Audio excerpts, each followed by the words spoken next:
Chapter 1. The Golden Boys and the Neighbor's Shadow. The squeak of rubber against the polished hardwood of the gymnasium was a sound I could navigate in my sleep. As the captain of the varsity team, that sound usually meant control. It meant a rhythm I understood. But today, the rhythm was off. Mostly because I could feel a pair of eyes tracking my every move from the bleachers.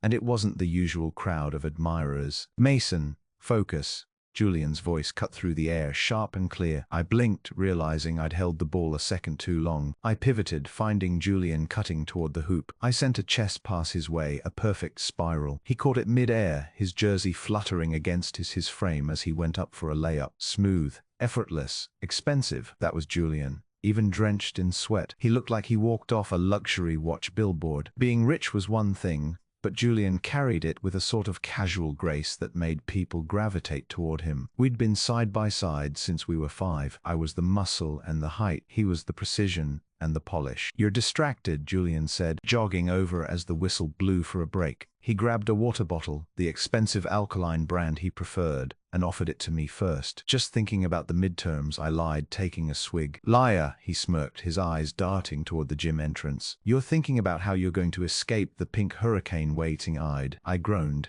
He meant Yuri. The weight of a Walking out of the locker room 20 minutes later, I felt the familiar weight of being Mason. At 6'3", with a jawline people liked to whisper about, and a starting spot on the court, I was public property. My locker was already stuffed with 3 envelopes, pink, blue, a scented cream one. Record day. Julian leaned against the locker, his designer gym bag slung over one shoulder. He looked at the letters with a strange, unreadable expression before masking it with a tease. "I only got 2 today. I think your height is intimidating my fan club." "You can have them all," I muttered, shoving the letters into my bag without opening them. It wasn't that I was ungrateful. I just didn't feel anything. None of them were him. Wait, where did that thought come from? I shook my head. "Mason. There you are." The voice was high-pitched and possessive. Yuri slid into my personal space, her hand immediately finding my forearm. She lived 3 doors down from me. Our moms had tea together. In her head, this meant we were practically engaged. "Hey Yuri," I said, my voice flat. I tried to subtly pull my arm back, but she held on. "I waited for an hour. I even brought you those protein muffins you like. The ones your mom said you were craving. See, I know exactly what you need because I'm right there next door." She shot a pointed, triumphant look at Julian. Julian's face went cold. He didn't move, but the energy shift. "Funny. Mason told me this morning he was tired of muffins. He wanted spicy ramen." Yuri ignored him, turning her full attention back to me, her eyes pleading but her tone demanding. "Mason, seriously. Why don't you just accept my proposal? It's not like you have a girlfriend. You don't like anybody anyway. We're perfect on paper. Just accept it and we can stop this cat-and-mouse game." The point. We were standing in the main corridor now, and a small crowd was starting to linger. Sensing the drama, my skin felt itchy. I hated being cornered. "Yuri, I told you, I'm busy with the team. Or you guys. CK. Yuri interrupted, her voice dripping with mockery as she looked between me and Julian. She laughed, a sharp, annoying sound. "Is that it? Are you guys boyfriends? Is that why neither of you ever dates anyone? Because you're obsessed with each other?" The hallway went silent. I felt Julian stiffen beside me. Normally he'd laugh it off or make a witty comment, but today, snapped. "What if it is like that?" Julian asked. His voice was quiet, dangerous. Yuri blinked, a smirk faltering. "What? Don't be ridiculous. If that were the case, I'd have no choice but to back out. But it's not. You're just friends." Julian stepped closer, his shoulder brushing mine. I could smell his cologne, something expensive and citrusy. "Actually," he said, his eyes locking onto hers with a mocking glint, "that is the case. We're dating. We just don't make it public because, well, you know how society is. They judge. We wanted our privacy." My heart did a strange, violent thud against my ribs. I looked down at Julian. Was he serious? Yuri's face turned a shade of beet red. "Prove it. I'm your neighbor." "Mason, you think I wouldn't recognize if you were dating someone? I know your schedule. I know you as well as he does." She looked at me, searching for the denial. Julian looked at me too, a flash of desperation, and maybe something else flickering in his eyes. He pouted slightly, a silent plea for me to back him up. I looked at Yuri, then at Julian. My protective streak flared up. I didn't like her tone, and I didn't like her questioning Julian's place in my life. Whatever Julian's is true. My voice booming in the quiet hall. I reached out, sliding my arm firmly around Julian's waist and pulling him flush against my side. "We're together, so you can stop asking now." The silence that followed was deafening. Julian's body was warm against mine, and for a split second I forgot we were supposed to be acting. Chapter 2. The Terms of Engagement. The walk to the parking lot was the longest 300 yards of my life. My arm was still hooked around Julian's waist, and I could feel every point of contact, the heat of his side, the way his hip bumped against mine with every step. Students were whispering, phones were out, and the golden boys of Northbridge Heights had just dropped a nuclear bomb on the social hierarchy. We didn't speak until we reached Julian's car, a sleek charcoal grey Porsche that screamed old money. As soon as the doors clicked shut, isolating us in the leather-scented silence, I let go. My hand felt cold the moment I pulled it away. So I started rubbing the back of my neck. That was a choice. Julian looked at me immediately. He was busy adjusting his rearview mirror, but I could see the tips of his ears were a dusty pink. "She was suffocating you, Mason, and she was insulting me. I just killed two birds with one stone. By telling the entire school we're dating, Yuri is going to tell my mom. Our moms have brunch on Tuesdays, Jules." Julian finally turned to face me. He looked perfectly composed, save for the way his fingers were drumming a restless beat on the steering wheel. "Then we make it believable. If we back out now, Yuri will realize we lied, and she'll be 10 times worse. She'll think she won. Do you want her following you to the gym every day for the rest of senior year?" "No, exactly, and think about the perks." Julian leaned in, his eyes bright with a mixture of mischief and something I couldn't quite label. "No more confessions, no more scented letters in your locker, no more random girls accidentally tripping into your arms at the bleachers. We're a closed set." I leaned back into the plush leather seat. When he put it that way, it sounded like a relief. For years I'd been dodging girls and guys alike, never really understanding why none of them sparked a flame in me. Maybe if I was Julian, the world would finally leave me alone. "All right," I sighed. "But if we're doing this, we need rules. I don't want to mess this up and look like a fool." Julian pulled a silver pen and a notebook from his glove box. He looked far too prepared for this. I already thought a few. The pact. We sat in the car for an hour, drafting what Julian called the public relations strategy. To me, it just felt like a list of ways to give me a heart attack. 1. Physical touch. Casual skinship is mandatory. Hand-holding in the halls, arms around shoulders, and affectionate leans during lunch. 2. The look. We have to look at each other like there's a secret only we know. Julian claimed he was already an expert at this. 3. No third wheels. Friday nights are date nights. Even if we're just playing video games at my house, the school needs to think we're out being romantic. 4. The social media factor. Occasional photos. Nothing too crazy, just enough to keep the pink hurricane at bay. 5. Exclusivity. No flirting with others. It ruins the brand. What about the physical stuff? I asked, my voice dropping a terminal. "You told Yuri we were keeping it secret because of society. If we're boyfriends, people are going to expect us to, you know." Julian's gaze dropped to my lips for a fraction of a second. So fast I thought I imagined it. "We cross that bridge when we get to it. For now, let's start with the basics. Practice makes perfect, right?" He reached across the center console. His hand, smaller than mine but elegant, slid into my palm. He interlaced our fingers, squeezing gently. His skin was soft, a stark contrast to my calloused basketball-hardened hands. "See?" he whispered, his voice smooth as silk. "Not so bad." My heart did that weird, violent thud again. "Yeah," I managed to say. "Not bad." The first test. The team dinner. The Golden Boys being a couple spread faster than a leaked exam paper. By the time we walked into the Hoops Den, the burger joint where the basketball team gathered every Monday, all eyes were on us. Our teammates, a rowdy bunch of guys who usually spent their time snapping towels in the locker room, were uncharacteristically quiet. Cap, coach's son Leo, broke the silence. He looked between me and Julian, then at our joined hands. "Is the rumor true? Are you and Jules actually a thing?" I felt a surge of nerves. This was my team, my brothers. If they looked at me differently, I didn't know if I could handle it. Then I felt Julian's thumb graze the back of my hand. A steadying pressure. I squared my shoulders, pulling Julian a little closer to my side. "Yeah, it's true. Hope that's not a problem for the rotation, Leo." A beat of silence. Then the table erupted. "I knew it." Our point guard slammed his fist on the table. "I owe Ben $20. I told him no two guys spend that much time studying without something going on." Finally, Ben laughed, shaking his head. The tension was killing the team chemistry. "Man, you guys sorted it out." Blinked, stunned.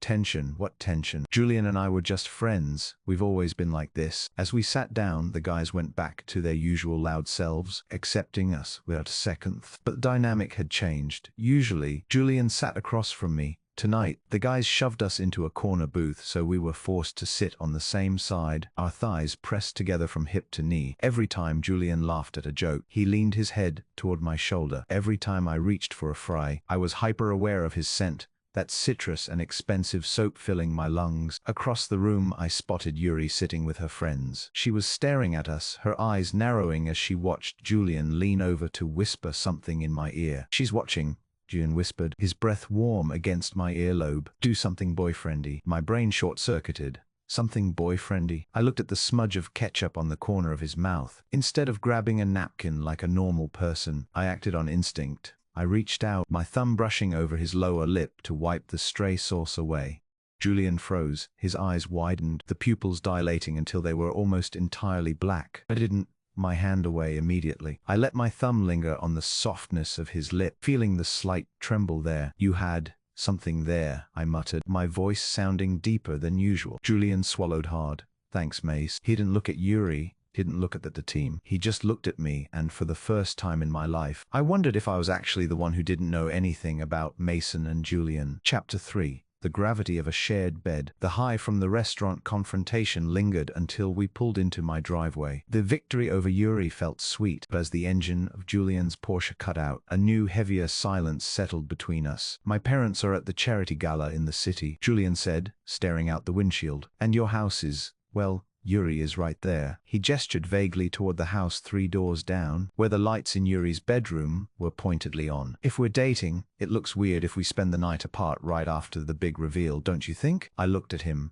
This was our routine. Sleepovers at my place or his were as common as basketball practice. We'd shared a bed 1,000 times when we were kids, and as we got older, we usually just crashed on separate ends of his massive sectional or my king-sized mattress. "Yeah," I said, trying to sound casual. "Sleep over at mine, like always." "Not like always, Mace," Julian corrected softly, his eyes finally meeting mine. "We have to be consistent. If she's watching the windows, we need to look like us." The sanctuary of the bedroom. Inside my room, the atmosphere was different. The posters of NBA legends and the smell of gym bags and laundry detergent usually felt like home. Tonight it felt like a stage. Julian moved through the space with the familiarity of a second owner. He kicked off his shoes and immediately went for my dresser, pulling out a pair of my oversized gray sweatpants. "I'm borrowing these," he declared. I watched him change. I'd seen Julian shirtless 1,000,000 times in the locker room, but here, under the warm glow of my desk lamp, it was different. He was leaner than me, his skin pale and looking incredibly soft compared to my tanned, scarred limbs.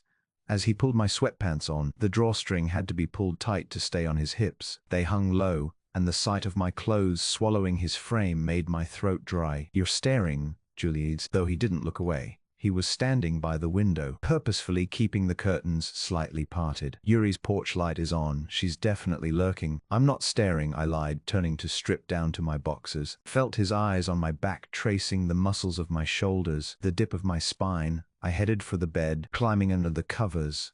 "Come on, I'm exhausted. Practice was brutal today." Julian climbed in beside me. Normally, we'd be at opposite poles of the bed. Tonight, he slid into the middle, close contact. "Mace? Yeah? She can see our shadows if we're just sitting here," he whispered.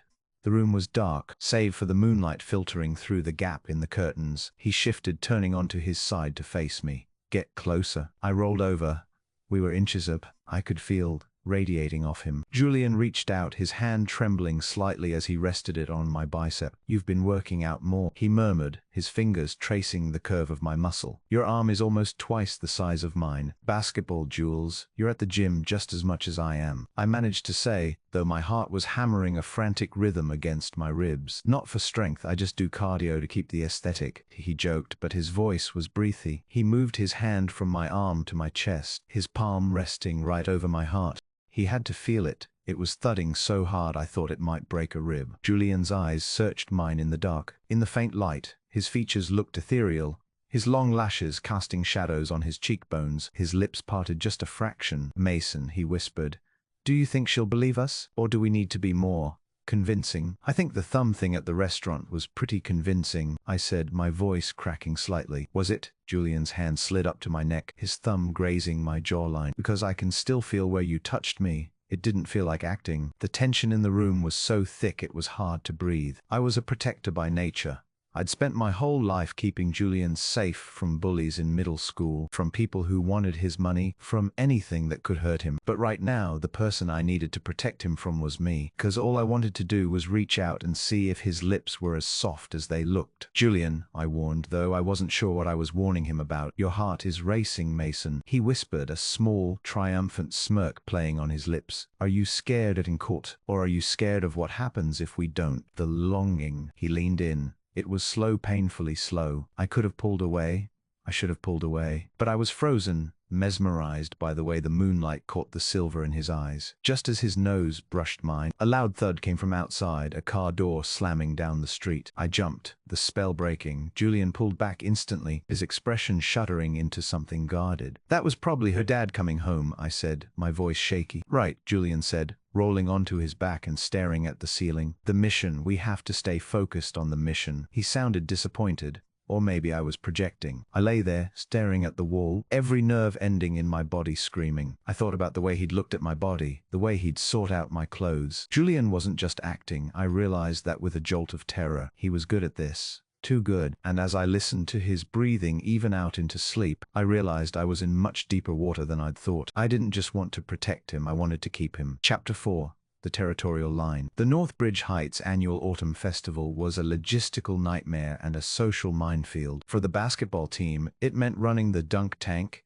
and the hoops challenge to raise money for new jerseys. For me and Julian, it was our first major public appearance since the locker room bombshell. You're wearing the jacket, Julian said, not making it a question. We were in the gym office, prepping the gear. He was holding my varsity jacket, the one with Captain stitched in gold on the sleeve. Jules, it's 80 degrees in the sun, I protested. It's branding, Mason, he countered. Stepping into my space, he reached up, sliding the heavy wool sleeves over my arms. Then instead of stepping back, he lingered, his hands resting on my chest as he zipped it halfway up. People need to see you looking like the leader, and they need to see me standing right next to the leader. He looked up at me, his eyes shimmering with that playful, secret light.